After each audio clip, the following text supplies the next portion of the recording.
You all know that BCCI is a huge দর্শক, ICC থেকে বিশাল সুখবর পেলেন বাংলাদেশ। এশিয়া কাপের চমচমাট লড়াইয়ের হঠাৎ রোমাঞ্চক যোগ হলো নতুন সমীকরণ। আইসিসি থেকে ঘোষিত নিয়ম অনুযায়ী এবার সরাসরি ফাইনালে জায়গা করে নিয়েছে বাংলাদেশ, যা শুনে মাথায় হাত ভারত ও লঙ্কান। ফাইনালের পথটা আরও সহজ হয়ে গেল বাংলাদেশের। দর্শক, বিস্তারিত থাকছে ভিডিওর প্রতিবেদনে। এশিয়া কাপের বি গ্রুপে খেলছে বাংলাদেশ। অনেক নাটকীয়তার পর সুপার ফোরে জায়গা পেয়েছেন তারা। এরপর সুপার ফোরের প্রথম ম্যাচে লঙ্কানদের বিপক্ষে খেলতে নামেন টাইগাররা।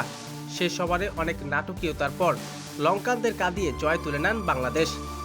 টুর্নামেন্টের দুর্দান্ত পারফরমেন্স, সুপার ফোরের ধারাবাহিক জয় আর নেট রান রেট অসাধারণ ব্যবধানে সব মিলিয়ে টাইগারদের জন্য ফাইনালের টিকিট নিশ্চিত হয়ে গেল আগেভাগেই।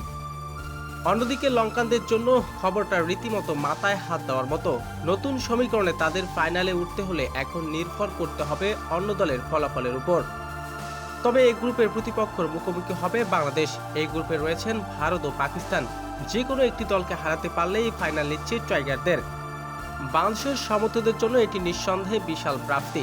ফাইনালের পরটা আগেই যেন সহজ হয়ে গেল। জানিয়েছে বাংলাদেশের লক্ষ্য এখন শিরোপা জেতার। এক কথায় এবার টাইগারদের গর্জন শোনা যাচ্ছে সরাসরি ফাইনালের মঞ্চে।